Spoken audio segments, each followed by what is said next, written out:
سنت ہے، اگر ہے تو لوگ اسے کیوں ترک کر رہے ہیں؟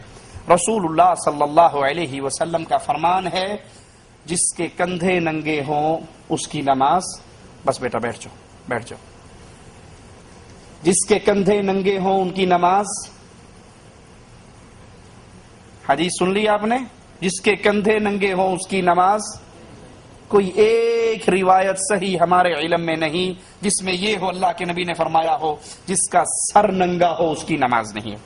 کندھا ننگا ہو تو نماز نہ ہونے کی دلیل حدیث میں موجود ہے، لیکن سر ننگا ہو اور نماز نہیں ہوتی، اس کی دلیل ہمارے علم میں کسی حدیث میں نہیں ہے۔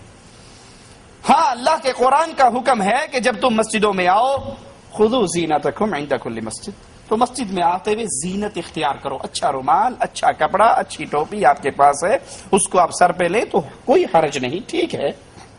لیکن اس مسئلے کو اتنا سخت کر دینا، اس میں اتنی شدت اختیار کرنا کہ اگر کسی کے سر پہ ٹوپی نہیں تو فوراً فتویٰ لگتا ہے بڑا گستاخ ہے بھائی، واپی بغیر ٹوپی نماز پڑھ رہا ہے۔ اسی بغیر ٹوپی نماز پڑھنے والے کا منہ اگر دیکھو، ٹھیک ہے، تو وہ کلین شیو، ابھی ابھی حمام سے نکل کے بہترین سرخی پاؤڈر لگا کے نائی کے تیار ہو کر آیا ہے، کوئی نہیں کہے گا دیکھو یہ اللہ کے نبی کی سنت کو بھی شیو کر کے آیا، کسی کو دکھ نہیں ہوگا۔ لیکن سر پہ اگر ٹوپی نہیں ہوگی تو ہر کوئی کہے گا بڑا گستاخ ہے، بغیر ٹوپی کے نماز پڑھ رہا ہے، اور یہ بغیر داڑھی کے نماز پڑھ رہا ہے وہ کوئی مسئلہ نہیں، ٹھیک ہے۔ تو یاد کر لیجئے، یہ جو حیثیت ٹوپی کی بنا دی گئی ہے اس کی شریعت میں کوئی حکم نہیں، کوئی اجازت نہیں، کوئی معاملہ نہیں، یہ بنی بنائی باتیں ہیں، میڈ ان انڈیا پاکستان مسئلہ۔ اس ٹوپی کی بنیاد پر مسلمانوں کو کارٹون بنا دیا جاتا ہے۔ آپ نے اکثر انڈیا پاکستان کی مسجدوں میں دیکھا ہوگا دروازے کے ساتھ ہی ایک ٹوکری پڑی ہوتی ہے جس میں پلاسٹک کے چھکو رہتے ہیں۔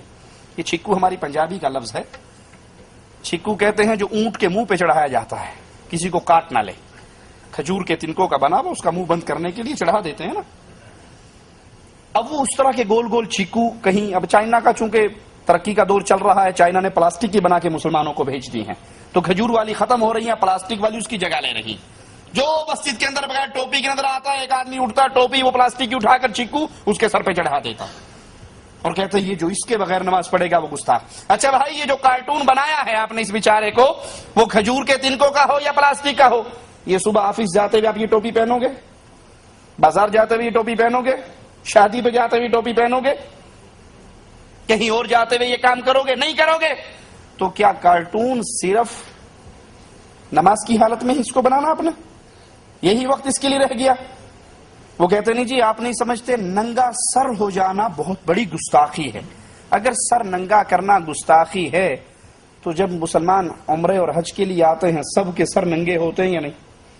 اکثر کی ٹنڈ بھی ہوتی ہے اس طرح سے، تو یہ سارے گستاخ ہوتے ہیں نعوذ باللہ۔ یہ گستاخی آپ کے مولویوں نے بنائی ہے، قرآن و حدیث میں یہ گستاخی نہیں ہے۔ اچھا، جن کا یہ دعویٰ ہے کہ بغیر ٹوپی نماز پڑھنے والے، سر ننگا کرنے والے گستاخ ہیں، ان کے چہرے کی دوسری تصویر دیکھی جائے، دوسرا رخ دیکھا جائے تو ایسے لوگ جن کے جسم پہ بالکل کپڑے نہیں ہوتے ان کو کہتے ہیں یہ بڑیاں پہنچیاں سرکار نے، اے اولیاء اللہ نے، اے مجذوب نے، اے پہنچے نے، انہوں نے کچھ نہیں کہنا۔ انڈیا پاکستان کی سڑکوں کے کنارے پہ چل رہے ہوتے ہیں نا، لمبی لمبی مونچھیں، بڑے بڑے بال، نہ طہارت نہ استنجا نہ غسل، تو کیا کہتے ہیں بڑی پہنچی سرکار ہے، انہوں کچھ نہ کیا جائے۔ تو واقعی وہ پہنچی بھی سرکار ہے، بس آخری دھکے کی ضرورت ہے اور سیدھا اندر جائے گا۔ بھائی اگر پورا جسم ننگا کرنے سے ولایت مل جاتی ہے تو سر ننگا کرنے سے کو 25% تو ولایت اس کو بھی ملنی چاہیے نا، اس کو گستاخ کیوں کہتے ہیں؟ یہ سب ڈرامہ ہے جو لوگوں نے بنایا۔